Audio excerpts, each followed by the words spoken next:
Ya, saya tak ada jemputan. Saya tidak mau kesipuan. Kalau saya takut bila tak ada jemputan, saya hadir, saya kesipuan. Jadi lebih baik saya tidak hadir. Jadi media menghubungi saya, dia kata kami rindu kepada Datuk. Nak jumpa Datuk juga sempena dengan muktamar. Saya kata tak apalah. Saya memang setiap tahun daripada dulu, semasa saya dalam kepimpinan, saya buat makan malam untuk media, untuk wartawan. Pada setiap kali muktamar, saya akan buat makan malam untuk mereka. Jamu belanja mereka kerana pengorbanan mereka, penat lelah mereka dan sebagainya. Walaupun ada media-media termasuk TV3 yang tak memberikan laporan positif kepada saya ataupun kepada PAS sini sebelum ini, saya tak kisah. Tapi yang penting hubungan baik dengan warga media, saya masih sampai sekarang. Saya kata okey, kita jumpa malam di satu tempat. Mereka interview saya. Saya kata saya sangat kecewa dengan muktamar ini. Yang saya anggap muktamar ini muktamar yang gagal. Muktamar yang fail.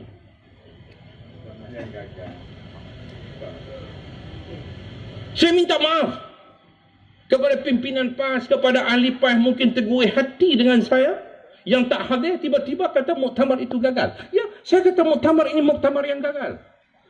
Sebetulnya sebagai pimpinan, dia telah melihat krisis politik yang berlaku dalam negara kita, membabitkan parti PAS ini, telah pun menyebabkan persepsi yang tidak baik masyarakat terbanyak terhadap PAS. Persepsi, sudut pandang, pandangan buruk terhadap PAS ini cukup besar. Baik daripada orang Melayu maupun bukan Melayu, baik orang Islam maupun bukan Islam.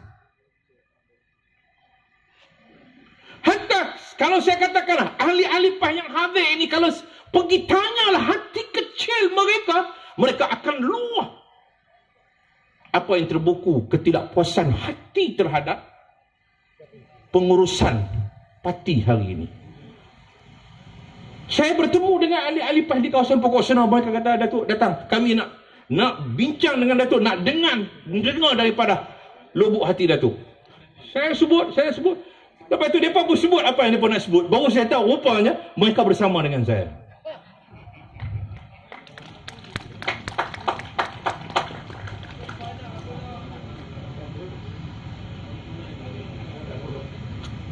Tuan-tuan,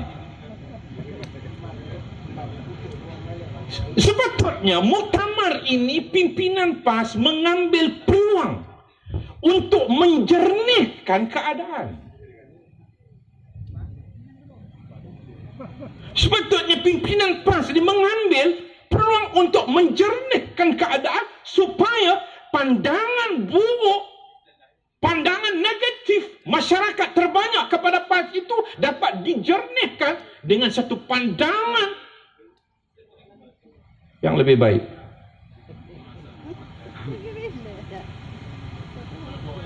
Saya berkali-kali saya sebut, saya kata, apa salah kalau kita masuk Pakatan Harapan? Orang kata, oh takut nanti orang kata tuduh PAS U-turn. Saya kata, kalau PAS menyertai Pakatan Harapan, orang tidak akan kata PAS U-turn. Tetapi orang kata inilah jiwa besar PAS demi negara dan rakyat.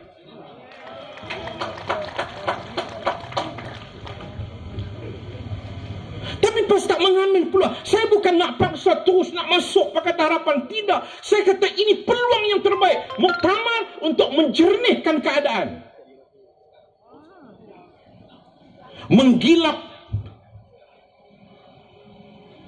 supaya memberikan pandangan. Tapi sebaliknya apa yang berlaku daripada muktamar dewan-dewan sampailah ke muktamar penuh, dan muktamar berakhir dengan apa? Persepsi orang ramai. Bukan saya kata, ini persepsi orang ramai.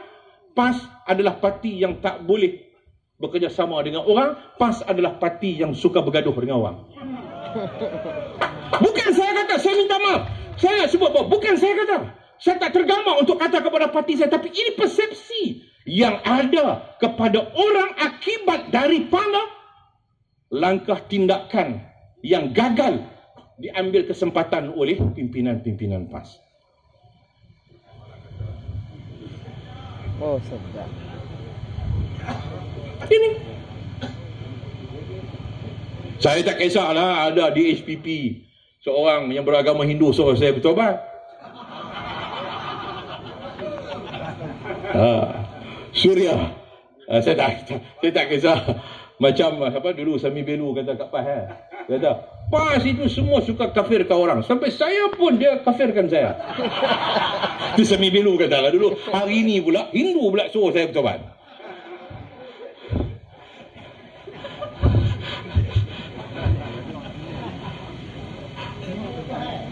Tak apalah, dia nak suruh saya bertobat. Saya tak kisah, saya tak ambil hati pun. Bagi saya memang, saya kata itu biasa, sunnah perjuangan. Sunnatullah. Dalam perjuangan ini mesti kita lalui berbagai-bagai onak duri dan sebagainya. Sepatutnya PAS mengambil peluang ini. Tapi malangnya daripada Muktamar sampai Yang Amat Berhormat Menteri Besar Kelantan, saya pun heran macam mana boleh kita jangan jatuh kerajaan yang ada sekarang ni. Jangan jatuh kerajaan sekarang ni, kerana bimbang kalau jatuh kerajaan sekarang ni daripada kapitalis kepada sosialis.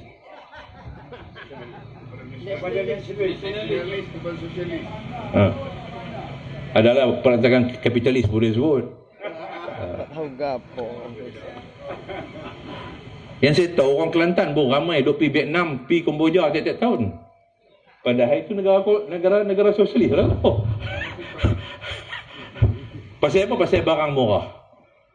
Tak, saya nak sebutnya mentaliti orang ni, mentaliti rakyat kita. Dia bukan fikir kerajaan apa, kerajaan sosialis ke, kerajaan kapitalis ke apa. Yang pun nak hidup. Cara hidup aku ni murah. Yang kita jatuh kerajaan, biarlah kerajaan hak ada ni UMNO BN ni nak sapu duit kita pun, nak songlap duit rakyat pun, sapulah nak ambil GST, mi bagi pun kena GST. Ambil bagi kena GST. Keluar kenyataan Ketua Dewan Ulama. Ya, daripada sebelum ini saya tahu, tapi inilah yang di-highlightkan dalam muktamar ni. GST itu haram. Tapi saya kata, kenapa dalam belanjawan tahun 2016, belanjawan 2017, kenapa sebahagian besar ahli Parlimen PAS ambil pendekatan berkecuali dalam bajet kedua-dua tahun? Sedangkan kedua-dua tahun itu bajet itu mengandungi pendapatan daripada GST. Tahun 2016 pendapatannya diunjurkan 40 bilion, 2017 ialah 40 ke 42 bilion. Kenapa kita nak berkecuali? Kalau kita katakan haram patutnya kena lawan. Tolak. Contoh, ni Maggi baru ni, sidang baru ni. Saya pukul 12.30 malam. 12.30 pagi lah. Sidang lagi. Saya bahas berkaitan dengan membantah kerajaan mengenakan GST 6 sen ke atas sebungkus mi Maggi.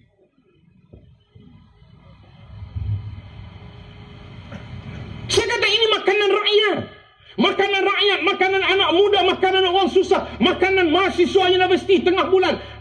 Tak sampai hati nak minta duit kat mak bapak ada di kampung. Sebungkus mi tengah hari 1.30, malam 1.30. Tanyalah anak-anak kita yang duduk di universiti. Inilah makanan mereka di tengah bulan. Kerajaan nak kena GST. Pasal apa? Pasal rakyat Malaysia, setahun rakyat Malaysia makan mi Maggi 1.6 bilion bungkus. Setahun. Tuan-tuan, kira tengok kalau 1.6 bilion bungkus, sebungkus 6 sen. Berapa?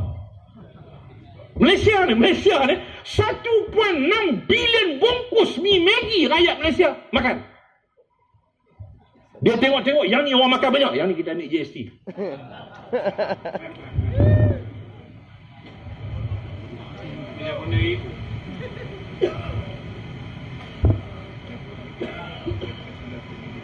Itu saya kira 6 sen, saya ingat mungkin lebih daripada 6 sen. Tapi isu dia ialah dia mengenakan GST. Tapi ahli Parlimen PAS saya sebut, saya tak boleh bersama dengan tindakan ahli Parlimen PAS pada waktu itu. Saya mengambil tindakan untuk menolak bajet. Minta maaf. Kenapa? Kerana saya tak boleh nak bersekongkol dengan perkara yang memudaratkan rakyat. Kehadiran saya sebagai ahli parlimen dipilih oleh rakyat untuk apa? Untuk melindungi rakyat, membela rakyat.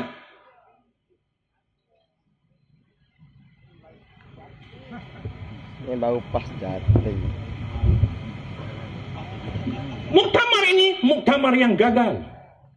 Mengambil peluang kesempatan untuk apa? Untuk nak menjernihkan keadaan supaya orang melihat, oh PAS ni parti yang boleh untuk orang tumpang berteduh. Tapi sebaliknya apa disebut? PAS bukan rumah tumpangan.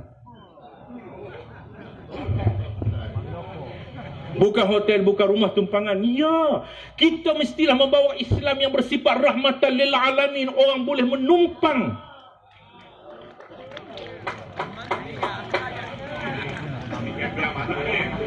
Tak, rahmatan lil alamin bukan hak amanah. Wa ma arsalnaka illa rahmatan lil alamin.